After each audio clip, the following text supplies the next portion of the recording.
دونوں بیٹوں نے مل کر اشفاق صاحب کو بہت مارا کیونکہ انہوں نے پوتوں کو گالیاں دینے کی وجہ سے مارا تھا۔ جب بیوی نے دیکھا تو بیٹوں سے بولی کہ باپ کو مارتے ہوئے شرم نہیں آئی اور یہی بیٹے کل کو تمہیں ماریں گے۔ تو یہ سن کر بہویں ساس کو گالیاں دینے لگیں اور انہوں نے دونوں بوڑھے والدین کو گھر سے نکال دیا۔ اشفاق صاحب پڑھے لکھے تھے جس کی وجہ سے ایک اسکول میں پڑھانے لگے۔ وہاں ان کے پوتے پڑھنے آتے تھے تو انہوں نے دادا کو دیکھ کر گالیاں دیں تو انہوں نے پوتوں کو پیٹ ڈالا، اور جب اگلے دن اشفاق صاحب کے بیٹے آئے تو اشفاق صاحب نے فوراً چھری پکڑی اور دہی کا چھوٹا سا شاپر پکڑے اشفاق صاحب اپنے گھر کی گلی مڑے تو انہیں ایک زوردار جھٹکا لگا۔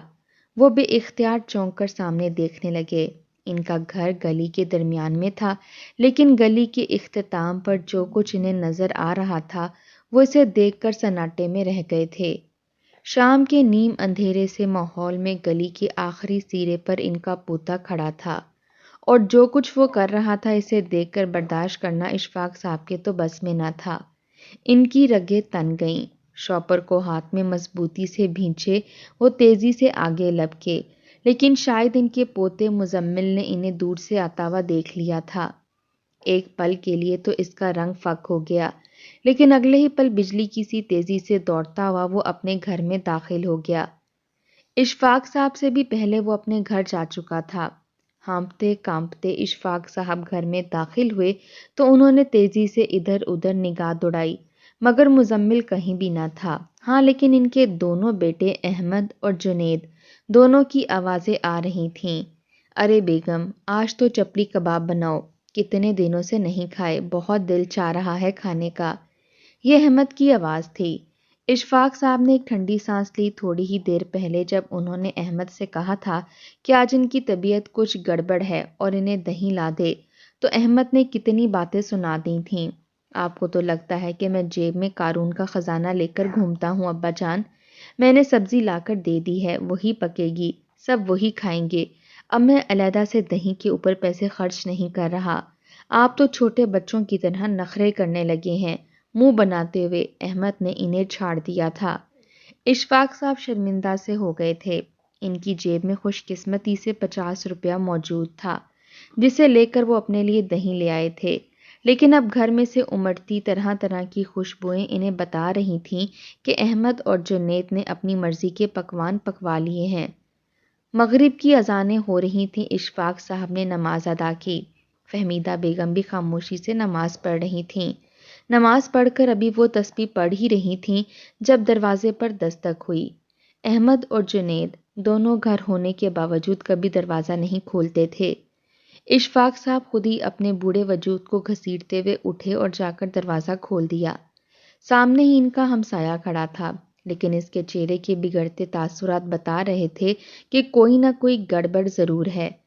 اشفاق صاحب نے سلام لینے کے لیے ہاتھ آگے بڑھایا، مگر اس نے سلام تک نہ کیا، بلکہ ہاتھ سے پکڑ کر اشفاق صاحب کو گھر کے باہر گھسیٹ لیا۔ کچھ دیر تک وہ اشفاق صاحب سے بات کرتا رہا۔ جو کچھ اس نے بتایا اسے سن کر اشفاق صاحب کے قدموں تلے سے زمین نکل گئی۔ صرف اسی چیز کی وجہ سے وہ خوفزدہ تھے، اور آج ان کا خدشہ درست ثابت ہو گیا تھا۔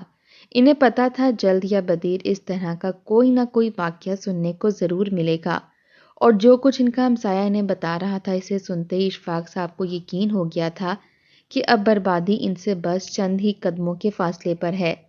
نہ جانے انہوں نے کس طرح اپنے ہمسائے سے معذرت کی، یہ ان کا دل ہی جانتا تھا۔ ماتھے پر آیا ہوا پسینہ بار بار پونچھتے ہوئے وہ شرمندگی سے زمین میں گڑے جا رہے تھے۔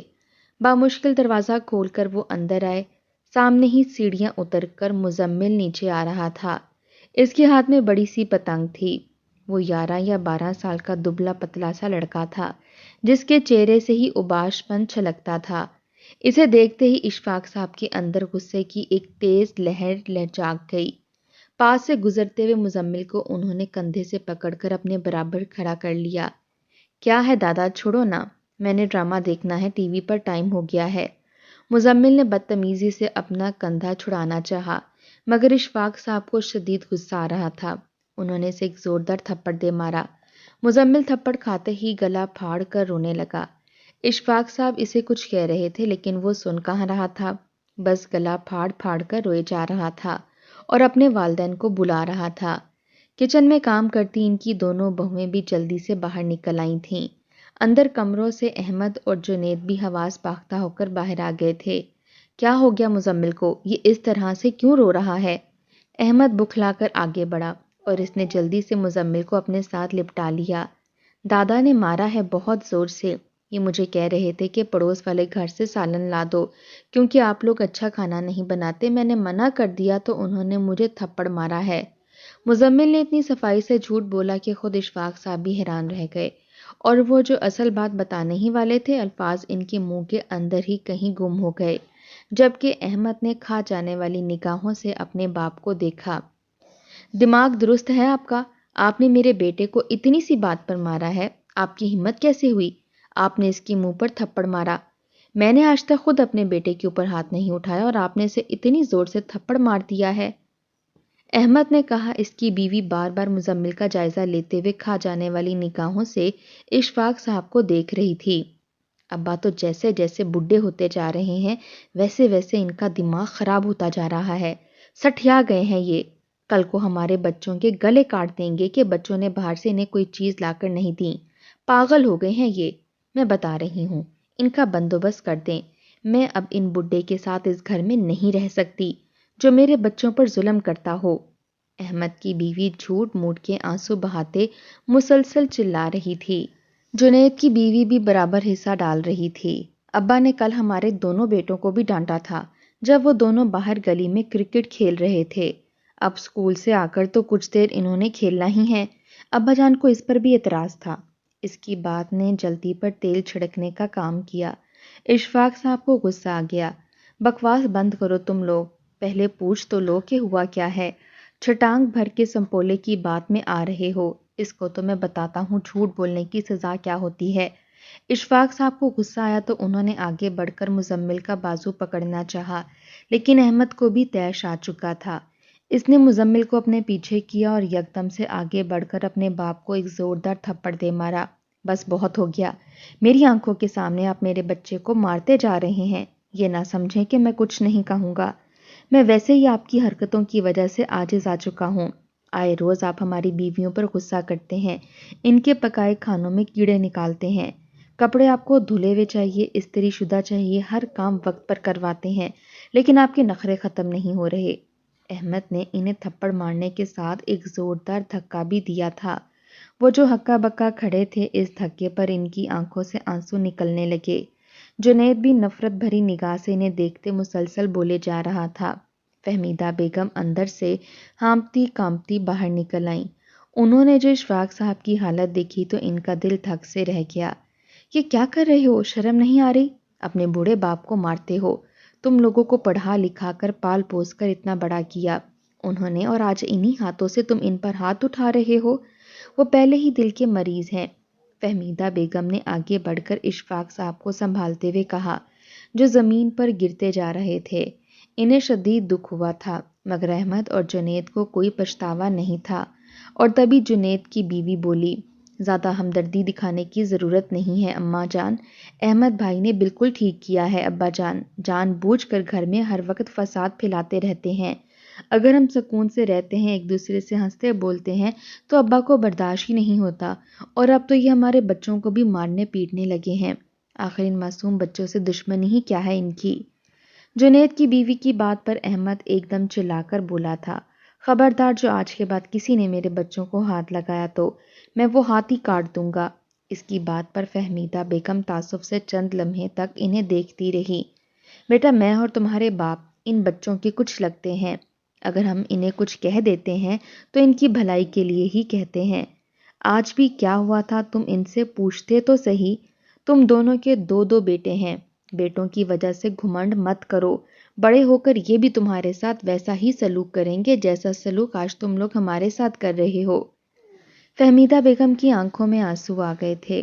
گھر کا ماحول انتہائی کشیدہ ہو چلا تھا، سبھی ایک دوسرے پر الزامات کی بچھاڑ کر رہے تھے، مگر اشفاق صاحب اب خاموشی سے اپنے آنسو صاف کرتے ہوئے اٹھ رہے تھے۔ فہمیدہ بیگم کی بات پر جنید اور احمد کو نئے سرے سے غصہ آ گیا تھا۔ اگر آپ لوگوں کو ہمارے بچے اچھے نہیں لگتے تو نکل جائیں میرے گھر سے، یہاں ایسے فساد کرنے والوں کی کوئی جگہ نہیں ہے۔ احمد نے ایک جھٹکے سے دروازہ کھول کر انہیں باہر کی جانب راستہ دکھایا تھا۔ اس کی بیوی اور جنید کی بیوی دونوں کے چہرے پر خوشگوار حیرت پھیل گئی۔ زندگی کا اتنا بڑا کانٹا اتنی آسانی سے نکل رہا تھا، اس بات کا تو انہیں یقین ہی نہیں آ رہا تھا۔ مگر اشفاق صاحب غیرت مند آدمی تھے، اس قدر بے عزتی ان کی برداشت سے باہر تھی۔ انہوں نے خاموشی سے اپنا لباس درست کیا اور فہمیدہ بیگم کا ہاتھ پکڑ کر گھر سے باہر نکل گئے۔ ان کے باہر نکلتے ہی جنید نے آگے بڑھ کر لپک کر دروازہ بند کر لیا تھا۔ نہ ابا جان ہوں گے اور نہ ہی ہمارے بیٹوں پر ہر وقت غصہ کریں گے۔ احمد نے مزمل کے سر پر پیار سے ہاتھ پھیرا، جو دل ہی دل میں مسکرا رہا تھا۔ اگر آج دادا جان وہ بات اس کے باپ کو بتا دیتے تو بڑا برا ہوتا۔ وہ سب لوگ مطمئن انداز میں دوبارہ اندر کمروں میں چلے گئے تھے۔ احمد اور جنید کے بیٹے باپ کو دکھانے کے لیے اسکول کا بیگ کھول کر بیٹھ گئے تھے، جبکہ باہر اشفاق صاحب شدید پریشان تھے۔ گھر سے تو نکل آئے تھے، لیکن اب کہاں جانا ہے اس بات کا انہیں خود نہیں پتا تھا۔ رات ہو چکی تھی، گلیوں میں اب سناٹا بڑھنے لگا تھا۔ اب ہم کہاں جائیں گے اشفاق صاحب؟ بیٹوں نے تو گھر سے نکال دیا، ساری زندگی کمائی سے بس یہی گھر ہی تو بنایا تھا۔ فہمیدہ بیگم اچانک پھوٹ پھوٹ کر رونے لگی۔ اشفاق صاحب نے انہیں تسلی دی اور ان کا ہاتھ پکڑ کر گلی میں ایک طرف کو چلنے لگے۔ ان کے ذہن میں اپنے دوست کا گھر آ رہا تھا، جس سے وہ کافی عرصہ ہوئے نہیں ملے تھے۔ کالج کے زمانے کا یہ دوست دوسرے محلے میں رہتا تھا۔ کافی دیر پیدل چلنے کے بعد اشفاق صاحب اور فہمیدہ بیگم اس شخص کے گھر کے سامنے جا کھڑے ہوئے۔ اشفاق صاحب نے دروازہ بجایا۔ اندر موجود ان کے دوست عالمگیر صاحب نے جب دروازہ کھولا تو اشفاق صاحب کو سامنے دیکھ کر حیران رہ گئے۔ اشفاق صاحب نے مختصر لفظوں میں جو کچھ ان کے ساتھ ہوا تھا اپنے دوست کو بتا دیا۔ ان کا دوست نیک دل انسان تھا، ویسے تو وہ بھی غریب ہی تھا، لیکن اس کا دل بڑا تھا۔ اس نے اپنے گھر میں چھت پر بنا ہوا ایک کمرہ اشفاق صاحب کو دے دیا۔ فکر مت کرو میرے دوست، تم جب تک چاہو یہاں رہ سکتے ہو۔ گاؤں سے میری زمینوں کی کچھ آمدنی آتی ہے جو خالصتاً میری رقم ہوتی ہے، اس لیے میرے بچوں کو تمہیں ساتھ رکھنے پر کوئی اعتراض نہیں ہوگا۔ عالمگیر صاحب نے تسلی دی تو اشفاق صاحب کو تھوڑا اطمینان تو ہوا، لیکن وہ کسی پر بوجھ بن کر نہیں بیٹھے رہ سکتے تھے۔ عالمگیر صاحب کا بیٹا نزدیکی اسکول میں پڑھانے جاتا تھا۔ 2 دن تک تو اشفاق صاحب اسے دیکھتے رہے اور تیسرے روز جب وہ جانے لگا تو بے اختیار اشفاق صاحب اسے مخاطب کر بیٹھے۔ بیٹا میں 50 برس کا ہو چکا ہوں، اب تک میں ایک سرکاری اسکول میں پڑھاتا رہا ہوں، لیکن اب چونکہ وہاں سے ریٹائرڈ ہو چکا ہوں تو فارغ ہوں۔ اگر تم چاہو تو اس پرائیویٹ اسکول میں میری بات کر سکتے ہو، میں کم تنخواہ میں بھی بچوں کو پڑھا لوں گا۔ اشفاق صاحب کی بات پر وہ لڑکا چند لمحے تو سوچتا رہا، لیکن پھر اس نے اپنے اسکول میں اشفاق صاحب کی بات کر ڈالی۔ اتفاقاً ان کو اردو پڑھانے کے لیے ٹیچر کی ضرورت تھی۔ اشفاق صاحب نے انٹرویو دیا تو انہیں اشفاق صاحب بہت پسند آئے، ویسے بھی وہ سرکاری نوکری یافتہ تھے۔ انہوں نے ہاتھوں ہاتھ اشفاق صاحب کو لیا۔ اب تو اشفاق صاحب بھی کافی مطمئن ہو گئے تھے۔ بلا وجہ وہ کسی پر بوجھ بننے کی بجائے اپنی رقم خود کما سکتے تھے۔ انہوں نے پابندی سے اسکول جانا شروع کر دیا۔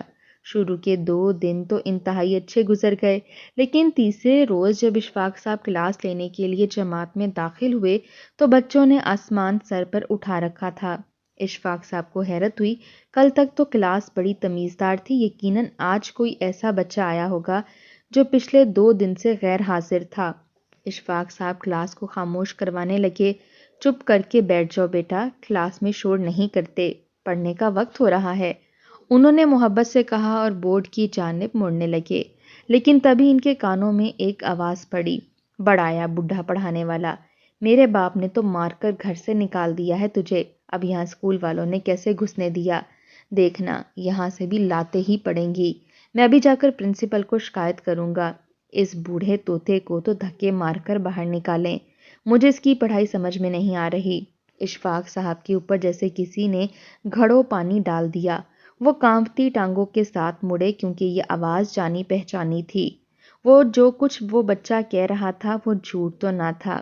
اشفاق صاحب نے پلٹ کر دیکھا، کرسیوں کے درمیان میں ان کا پوتا مزمل کھڑا مسکرا رہا تھا۔ اس کے چہرے پر بڑی فاتحانہ سے تاثرات تھے۔ اس کے ساتھ جنید کے دونوں بیٹے بھی تھے، وہ سبھی مسکرا رہے تھے۔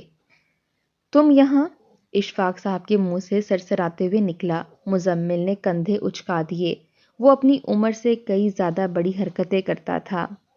یہیں پر تو پڑھتا ہوں میں، لیکن بڈھے طوطے، آپ کو کیا پتا کہ آپ کا پوتا کیا کرتا ہے یا نہیں؟ آپ بس جتنی مرضی میری جاسوسیاں کر لیں، آپ اپنے مقصد میں کبھی کامیاب نہیں ہو سکتے۔ وہ بچہ فلمی باتیں کر رہا تھا۔ اشفاق صاحب کو پہلے تو شدید دکھ ہوا۔ باقی سارے بچے اب سرگوشیانہ انداز میں باتیں کرتے ہوئے کبھی اشفاق صاحب کو دیکھتے اور کبھی مزمل اور اس کے کزنوں کو۔ اشفاق صاحب کو شدید غصہ آیا۔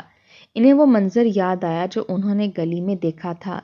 ایک بار پھر سے ان کا خون کھول اٹھا۔ بے اختیاری وہ آگے بڑھے اور انہوں نے ایک زوردار تھپڑ مزمل کو لگا دیا۔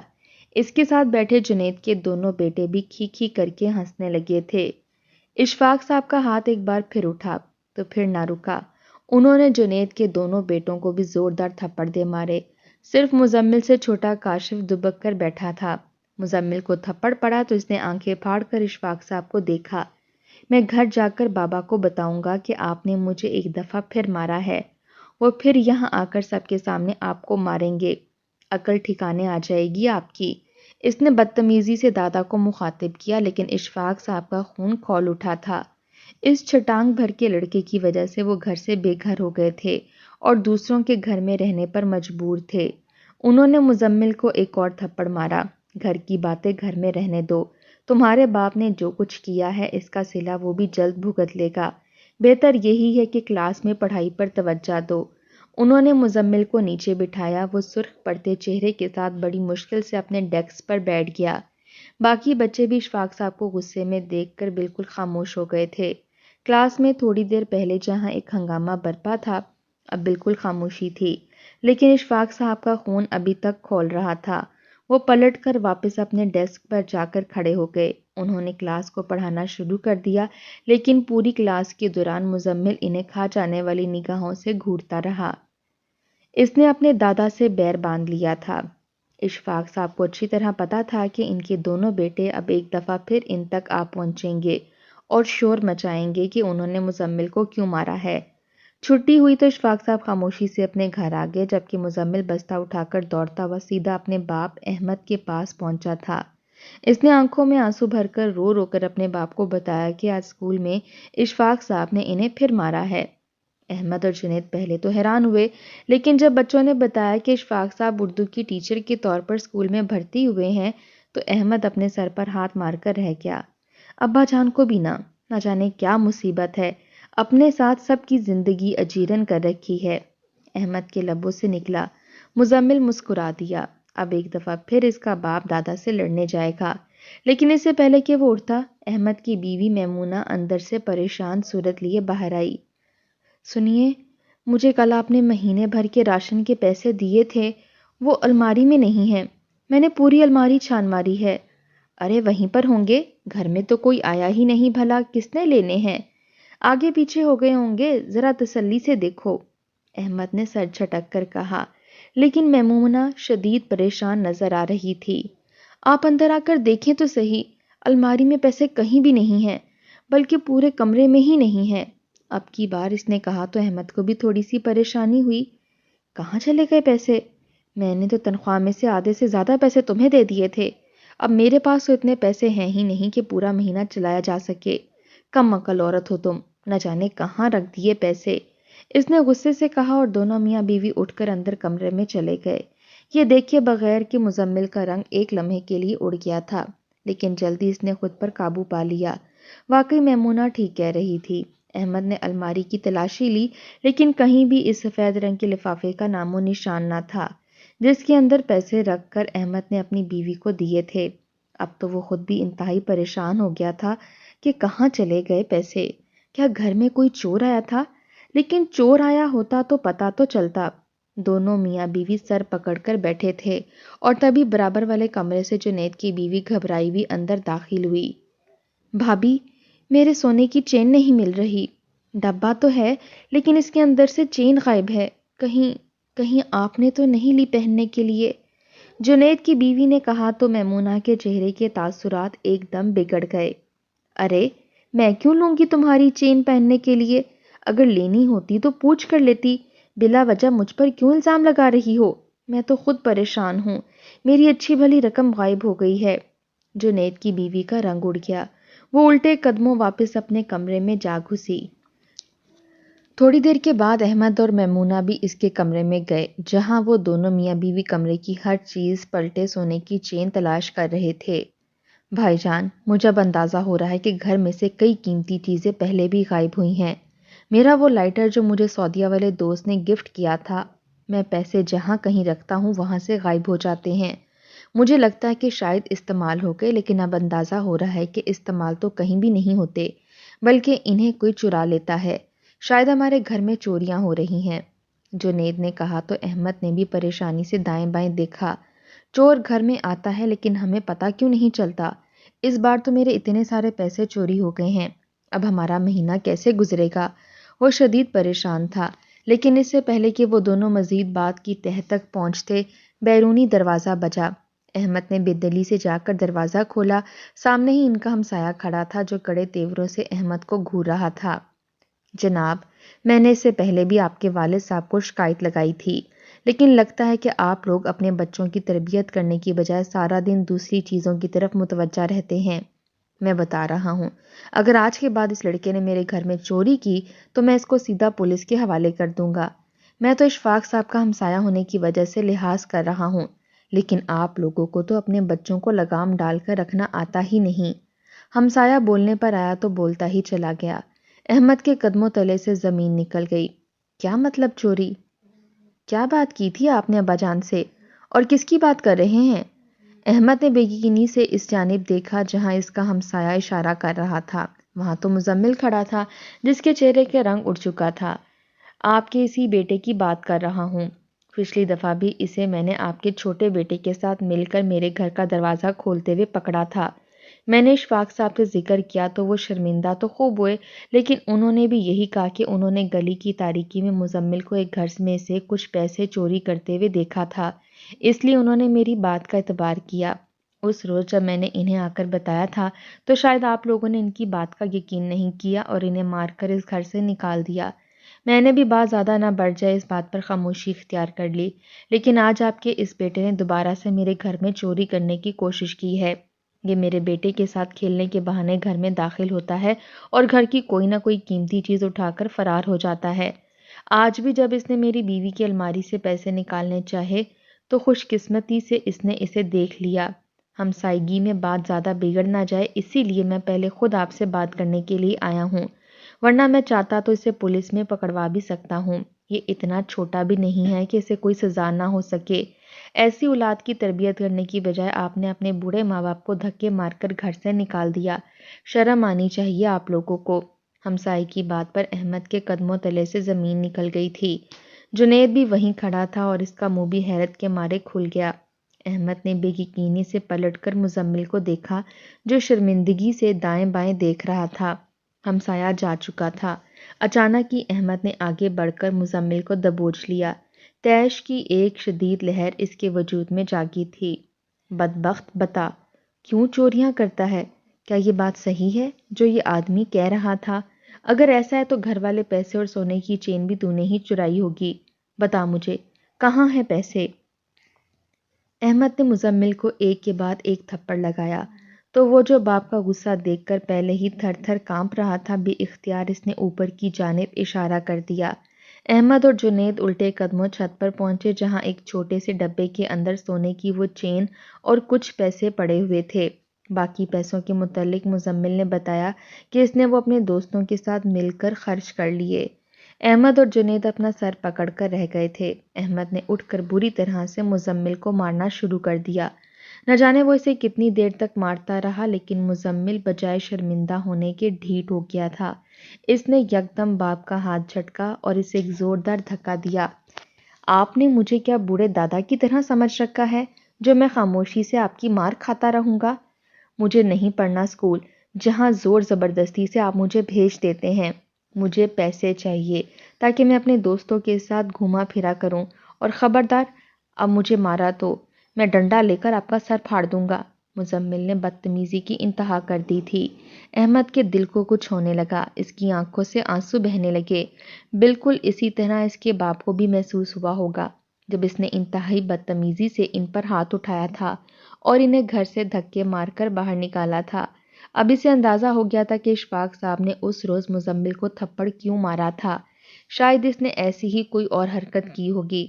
مزمل ایک دفعہ پھر گھر سے باہر نکل کر بھاگ چکا تھا۔ احمد اچھی طرح جانتا تھا کہ اب وہ اس کے ہاتھوں سے نکل چکا ہے۔ اتنے بڑے بچے پر سختی کرنے سے نہ تو اس کی تربیت ٹھیک ہو سکتی ہے اور نہ ہی وہ رائے راست پر آ سکتا ہے۔ اسے صرف پچھتاوا تھا کہ اس نے اپنے باپ کے ساتھ برا سلوک کیوں کیا۔ وہ تیزی سے سیڑھیاں اتر کر نیچے آیا اور گھر کا دروازہ کھول کر نکلتا چلا گیا۔ اشفاق صاحب اپنے دوست عالمگیر کے گھر میں خاموش بیٹھے تھے۔ انہیں انتظار تھا کہ اب ان کے بیٹے لڑنے کے لیے کیوں نہیں آئے۔ دروازے پر دستک دے کر جب احمد اور جنید اندر داخل ہوئے تو اشفاق صاحب نے ایک گہری سانس لی۔ آ گئے مجھے مارنے کے لیے؟ لو، کھڑا ہوں تمہارے سامنے، جو کچھ کرنا ہے کر لو، تمہاری جیسی اولاد یہی سب کر سکتی ہے، اشفاق صاحب نے دکھی دل سے کہا، مگر احمد نے آگے بڑھ کر ان کے پاؤں پکڑ لیے تھے۔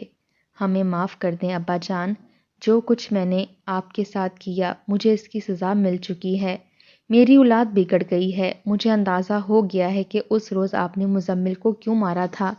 وہ روتے ہوئے کہہ رہا تھا۔ اشفاق صاحب کو پہلے تو حیرت ہوئی، لیکن پھر انہوں نے نیچے جھک کر احمد کو اٹھا کر اپنے برابر کھڑا کر لیا۔ کچھ دیر رونے کے بعد احمد کو دکھ قدرے کم ہوا تو اس نے ہمسائے والی بات اشفاق صاحب کو بتا دی۔ اشفاق صاحب نے ایک گہری سانس لی۔ اس روز جب میں دہی لے کر آیا تو گلی کے کونے پر مزمل کسی کے گھر سے باہر نکل رہا تھا۔